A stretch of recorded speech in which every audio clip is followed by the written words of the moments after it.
말씀의 제목은 하나님의 사랑 때문에 라는 제목으로 하나님 말씀 선포하겠습니다.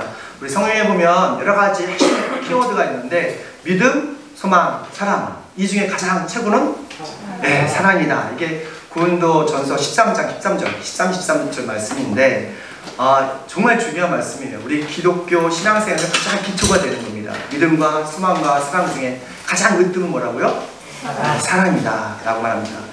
왜 사랑이 최고일까? 왜 으뜸일까요? 그 크신 하나님의 사랑을 경험해야 우리가 예수님을 믿을 수 있기 때문이에요. 그리고 예수님을 믿어지면 하늘의 천국의 소망을 가슴에 품고 우리가 날마다 행복을 누릴 수 있기 때문에 그렇습니다. 그래서 믿음은 사랑은 믿음의 현재이고 미래의 열매가 되죠. 우리가 천국 들어갈 때까지는 뭐가 필요하냐면 믿음이 필요해요. 뭐가 필요하다고요? 믿음. 또 하나는 천국에 대한 뭐가 필요하냐면 소망이 필요합니다. 근데 천국에 들어가면 믿음도 그렇게 필요하지 않아요. 소망도 필요하지 않아요. 그곳에는 뭐가 필요하냐면 사랑이 필요합니다. 이 땅에서 우리가 마음껏 주님의 사랑으로 누리면서 할 때에 우리는 하나님에서 그 열매를 따는 거예요. 그래서 우리는 천국 들어갈 때까지 우리가 열심히 믿음으로 싸우기도 하고 천국의 소망을 들고 우리의 인생의 목적을 천국에 돌고 열심히 달려가지만 사실은 그 하나님에서는 사랑의 열매가 있는 것이지요. 하나님은 사랑이십니다. 요한일서 4장 16절 말씀에 말하고 있어요. 그러니까 God has love가 아니라 God is love라는 거예요. 즉 하나님 그 자체가 뭐라는 거냐면 사랑이라시는 것이죠. 그러니까 하나님은 다양한 성품이 계세요. 다양한 성품이 있는데 그 성품에서 사랑 그 자체가 하나님이시라는 거예요. 우리가 갈라디아서 5장에 보면 성령의 9가지 열매가 나옵니다. 여러분 다 아시죠? 뭐가 있죠? 사랑과 희락과 화평과 인내와 자비와 양선과 온유와 충성과 절제, 이 9가지 열매가 있잖아요. 근데 이 원어를 보면 the love, 이 사랑에서 다 파생되는 언어예요. 무슨 말이냐면 이 성령의 열매는 한 단어로 말한다면 사랑이라는 거예요. 하나님의 사랑은 우리에게 어떤 능력과 또 어떤 삶의 목적을 부여할까? 오늘 말씀을 통해서 함께 배워보겠습니다. 함께 있습니다. 시작. 하나님의 사랑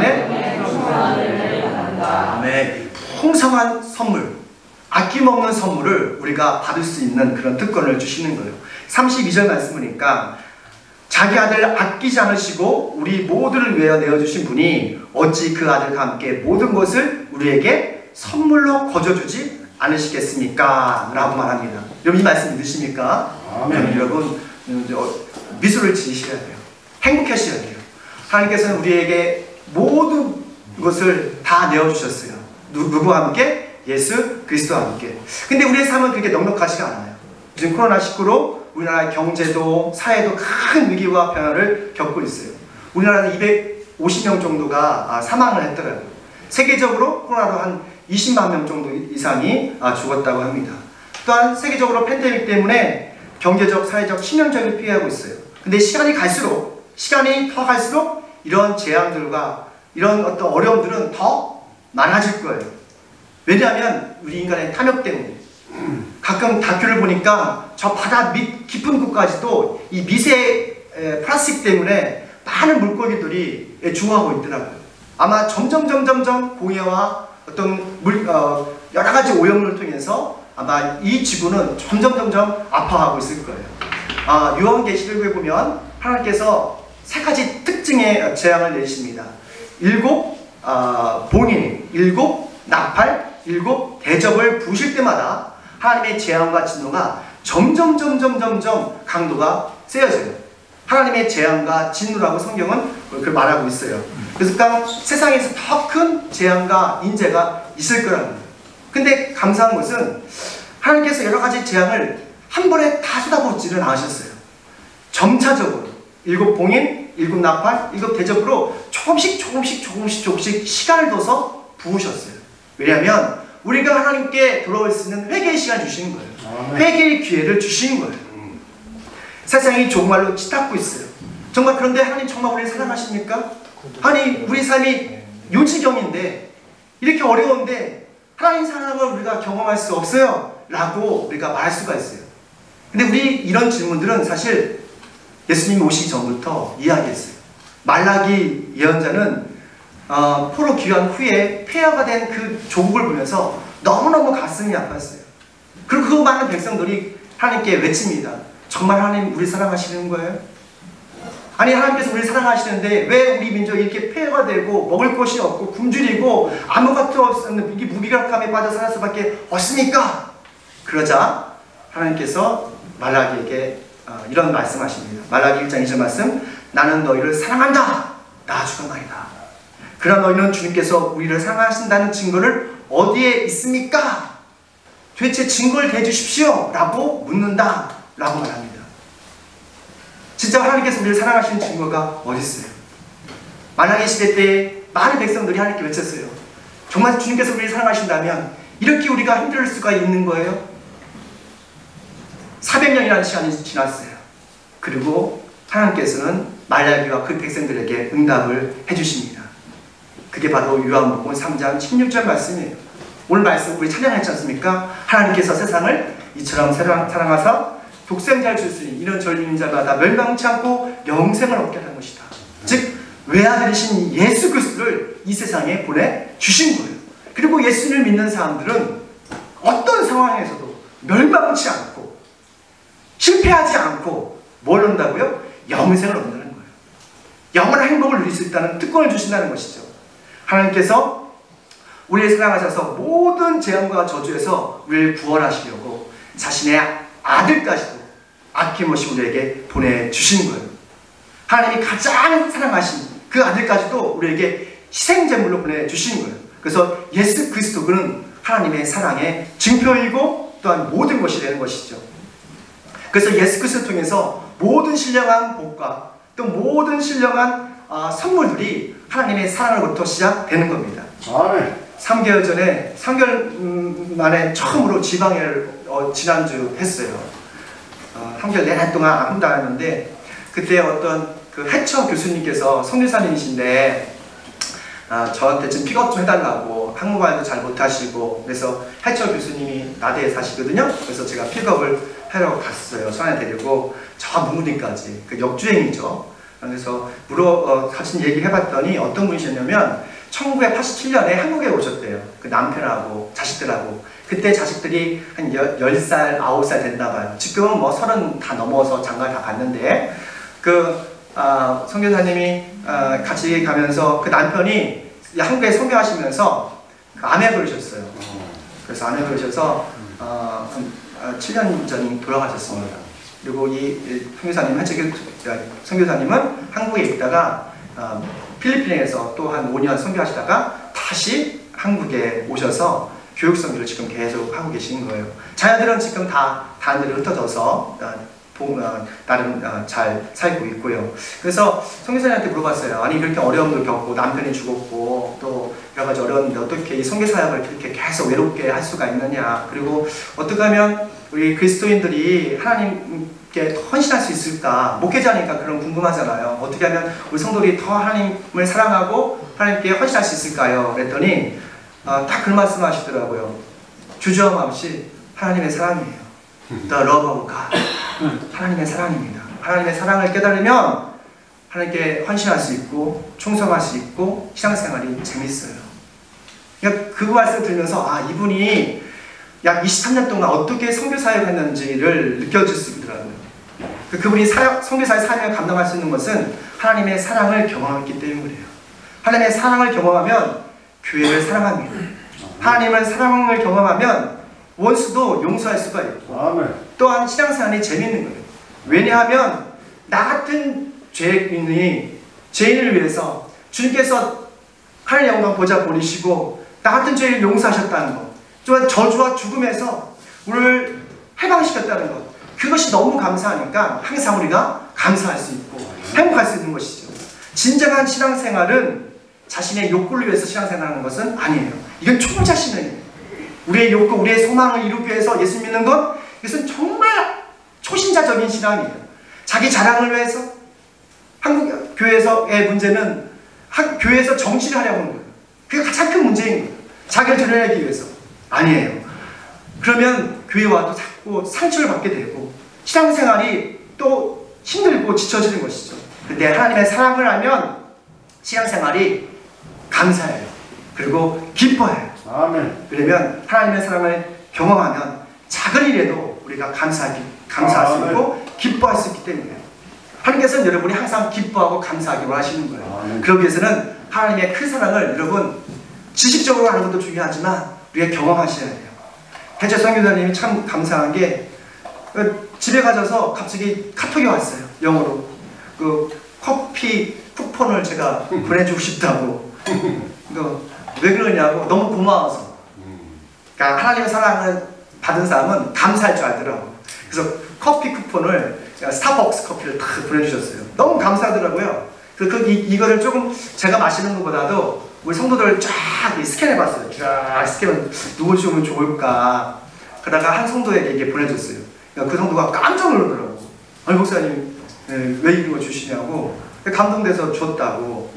그러니까 그분이 너무 기뻐하는 걸 보게 됐어요.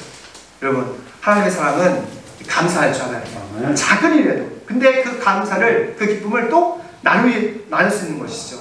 하나님의 사랑으로 우리가 서로가 하나님의 선물이 되시길 축원합니다. 그러면 풍성한 하나님의 은혜와 또한 선물을 경험하게 될 것입니다. 읽겠습니다. 시작. 하나님의 사랑 때문에 어떤 정죄도 받지 않는다. 이 두 번째 놀라운 복이에요. 어떤 죄와 잘못에서도 우리는 자유할 수가 있습니다. 하나님의 우편에 계신 예수님께서 하루도 쉬지 않고 우리를 위해서 기도하시기 때문에 그래요. 여러분을 위해서 간구하시기 때문에 그래요. 우리 33절 말씀 잘 보십시오. 하나님께서 택하신 사람은 누가 감히 고발하겠습니까? 의롭다 하신 분이 하나님이신데 누가 감히 그들을 정죄하겠습니까? 여기서는 중요한 게 택하신 사람이 되게 중요합니다. 택하신 사람들을 누가 감히 고발하겠냐는 거예요. 그리고 하나님께서 그를 의롭게 하신 분이 하나님이신데 누가 그를 정죄하겠냐는 것이죠. 우리가 대통령과 국회의원 대사들은 면책권이라는 게 있대요. 웬만한 거 있으면 그래 넘어갈 수 있는 그런 것이 있나 봐요. 하나님의 선택을 받은 사람들은요 모든 죄를 사함받을 수 있는, 용서받을 수 있는 그런 특권을 누립니다. 그래서 다윗은 시편에서 보면 가장 큰 축복은 모든 죄, 어떤 죄도 용서받을 수 있는 사람들이 가장 큰 복의 삶이라고 했어요. 돈을 많이 벌고 세상에 성공하는 것보다 더 큰 축복은 나의 모든 죄가 있음에도 불구하고 하나님께서 우리를 의롭다고 인정하시는 사람, 그분이 가장 복된 사람이라고요. 아멘. 저와 여러분 같은 사람이죠. 우리는 어떤 재료, 어떤 실수도 뭐하면 회개하면, 중요한 건 회개예요. 회개하지 않으면 용서받지 못하지만 회개하면 모든 죄를 용서받을 수 있다는 거예요. 그래서 우리 영혼은 날마다 새로워지는 것이죠. 우리 육체는 쪼그라지고 늙어지고 병들어가지만 우리 영혼은 어떻게 된다고요? 날마다 새로워지는 거예요. 우리 마음은 날마다 에너지가 넘치는 거예요. 그러면 예수 그리스도 안에서 우리는 우리의 모든 죄와 죄책에서 자유하기 때문이에요. 사실 사도 바울은 죄에 대해서 정말 깊이 고뇌했던 사람입니다. 죄는 엄청난 파괴력이 있고 전염성이 있어요. 코로나 바이러스보다 더 큰 전염성이 있어요. 많은 사람들을 오염시키고 죄 있는 사람들을 오염시키고 또한 하나님과 우리 관계를 완전히 파괴하는 그런 엄청난 무서운 능력이 있어요. 바울은 사실 여러분 아시는 것처럼 부활하신 예수님을 만났어요. 다마스코에서 부활하신 예수님을 만나고 사명도 있었어요. 너는 이방인의 사도로 부름 받았다는 정확한 비전도 있었어요. 그런데도 그 안에 내적인 죄성 때문에 날마다 괴로워했어요. 하나님, 내 안에 있는 이 죄성 어떻게 해결할 수 있습니까? 나는 주님의 일을 하고 싶은데, 선한 일을 하고 싶은데 자꾸 내 안에 있는 이 악이 자꾸 죄를 범하게 하고 나쁜 생각을 하게 하고 합니다. 어떻게 이 죄를 이겨낼 수 있습니까? 라고 계속적으로 이야기하고 기도했죠. 심지어는 바울은 난 정말 모든 사람들 중에서 비참한 사람입니다. I am the miserable man. 난 아주 끔찍한 사람이라고 하고 탄식했어요. 왜냐면 죄의 무서움이 너무 강하기 때문이에요. 우리는 너무 죄에 대해서 너무 민감하게 반응하지 않는 거예요. 우리의 입고 먹고 마시는 것은 너무 민감하게 반응하는데 근데 이 죄에 대한 이 무서움에 대해서는 너무 생각지 않아요. 너무 가볍게 해요. 모든 삶의 문제의 근원은 죄로부터 시작하는 겁니다. 이 죄의 문제를 해결하면 우리는 자유할 수 있는 거예요. 그럼 이 문제의 근원인 죄를 어떻게 해결할 수 있어요? 어떻게 이길 수 있을까요? 바로 그리스도 예수 안에서 성령의 법을 따라 사는 것입니다. 그리스도 예수 안에서 성령의 법을 따라 성령께서 이끄신 삶을 살 때에 우리는 죄에서 자유하게 되고 모든 죄를 이겨낼 수 있는 거예요. 로마서 8장 1절 말씀입니다. 그러므로 그리스도 예수 안에 있는 사람은 정죄를 받지 않습니다. 맞죠? 그것은 그리스도 예수 안에서 생명을 누리게 하는 성령의 법이 당신을 죄와 죽음의 법에서 해방하여 주었기 때문입니다. 할렐루야. 야, 너무 멋지지 않습니까? 우리가 그리스도 안에 있으면 정죄함을 받지 않는데요. 마귀 사탄도 주변에 있는 사람들이 여러분을 정죄할지라도 하나님께서 여러분을 정죄하지 않는데요. 넌 나의 사랑하는 아들이고 나의 사랑하는 딸이고 내가 핏값을 사는 너는 나의 하나님의 자녀다라고 인정해 주신대요. 다 감싸 주신대요. 이보다 더 큰 축복이 어디 있습니까? 그리고 성령의 법이 죄와 사망의 법에서 우리를 해방시켰다는 거예요. 중요한 것은 in Christ, 그리스도 안에서가 중요해요. 그리스도 안에서 산다는 것은 여러분의 마음대로 사는 게 아닙니다. 예수님이 우리 인생의 주인이 되시는 거예요. 우리 삶의 목적이 되시는 거예요. 우리가 돈을 벌어도 공부를 해도 사업을 해도 무슨 일을 하든지 예수님을 위해서 살아가는 거예요. 왜? 하나님의 사랑을 경험한 사람은 예수님을 위해서 살 수밖에 없는 사람이에요. 우리 전에는 우리 마음대로 살았잖아요. 우리 전에는 우리 뜻대로 살았잖아요. 그러나 in Christ, 예수 그리스도 안에서 산다는 것은 내가 인생의 주인이 아니라 예수님이 내 인생의 주인이에요. 또한 성령께서 우리 안에 충만하게 사는 겁니다. 제가 구약성경과 신약성경을 읽으면서 발견한 진리가 있다면 구약성경에는 성령께서 아주 하나님께서 사랑하는 몇 사람들에게 임하셨어요. The Holy Spirit is on you. on you. 여러분에게 그냥 그 영적 사자들에게 그냥 임했어요. 그리고 엄청난 능력을 표현했습니다. 사사들을 보고 모세와 여호수아 다 그 사람들은 성령이 그 위에 임했던 거예요. 그런데 신약에서는 놀라운 일이 일어납니다. 성령께서 여러분 안에 들어가세요. The Holy Spirit is in you. 여러분 안에 들어가시는 거예요. 그리고 여러분 안에 임재하시는 거예요. 어떤 게 더 파워풀하겠습니까? 우리 안에 들어오신 더 파워풀할 거잖아요. 우리 안에 성령께서 항상 함께 하신 게 더 파워풀하잖아요. 예수님께서 오신 것도, 예수님께서 우리를 위해서 죽으신 것도, 부활승천하시면서 하신 말씀이 있어요. 성령께서 곧 너에게 오실 것이다. 정말 성령께서 여러분에게 오셨고 우리 하나님의 성전이 되고 우리 안에 성령께서 임하시는 거예요. 그 이 성령님은 우리 안에서 무엇을 일을 하실까요? 우리가 죄를 이길 수 있도록 기도해 주세요. 우리가 하나님의 뜻을 따라 하나님의 뜻을 따를 수 있는 지혜를 제공해 주시는 거예요. 아멘. 로마서 8장 26절 말씀 함께 있습니다. 로마서 8장 26절 시작. 이와 같이 성령께서도 우리의 약함을 도와주십니다. 우리는 어떻게 기도해야 할지 아직까지만 성령께서 친히 다할 수 없는 탄식으로 우리를 도와주십니다. 27절 읽으십니다. 시작. 사랑의 마음을 꿰뚫어 보시는 하나님께서는 성령의 생각이 어떠한지를 아십니다. 성령께서 하나님의 뜻을 따라 공부하시기 때문입니다. 아멘. 성령께서 우리의 뭘 하신댔죠? 연약함을 아세요. 약함을 아세요. 우리가 어떻게 기도할지 모를 때에 하나님께서 우리를 위해서 탄식으로 기도해 주신대요. 간구하신대요. 하나님의 성령님의 탄식의 소리를 여러분 들어보신 적 계세요? 하나님의 성령께서 여러분을 위해서 탄식할 때가 있어요. 우리가 자식이 잘못된 일을 하면 또한 우리가 계획했던 것이 삐그덕거리면 우리 탄식하잖아요. 그렇지 않습니까? 아주 막 북받쳐 올릴 때는 막 탄식한단 말이에요. 근데 성령께서 왜 묻습니까? 탄식을 한대요. 탄식. 우리가 하나님 앞에서 영적인 우상 숭배를 할 때, 불법을 행할 때, 불순종할 때 성령께서는 탄식한대요. 탄식. 탄식.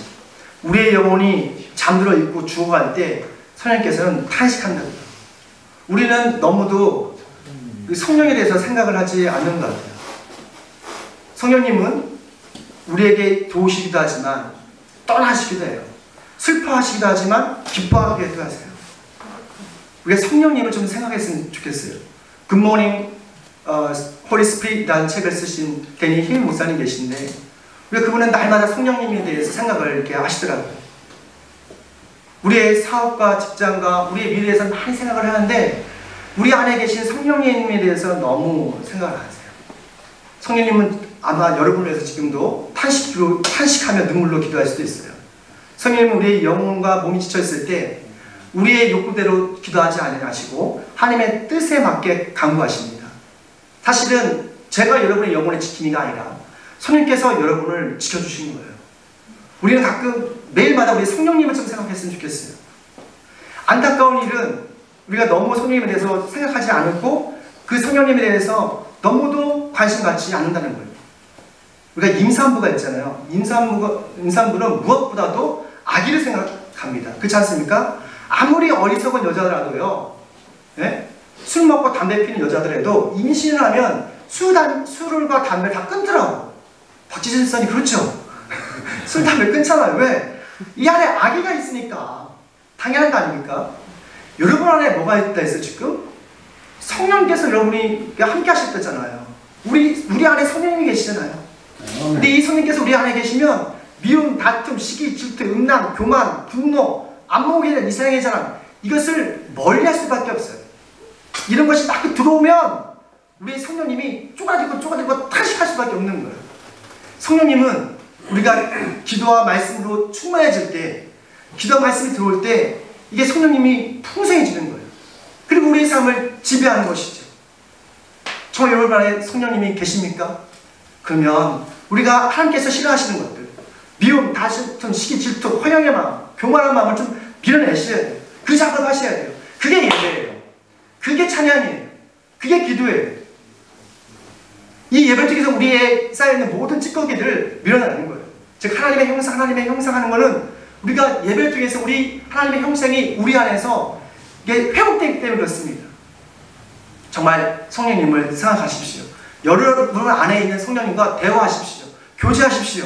그러면 놀라운 하나님의 풍성함을 경험하게 될 것입니다. 그리고 그 성령께서 여러분의 영혼을 지킬 거예요. 그리고 여러분에서 지금도 간절히 기도하시는 그 성령님과 또 하나님 우편에 계시는 그 예수님께서 여러분의 삶을 지켜주시고 구해 주실 것입니다. 마지막입니다. 시작. 하나님의 사랑 때문에 모든 역경을 이겨낸다. 아멘.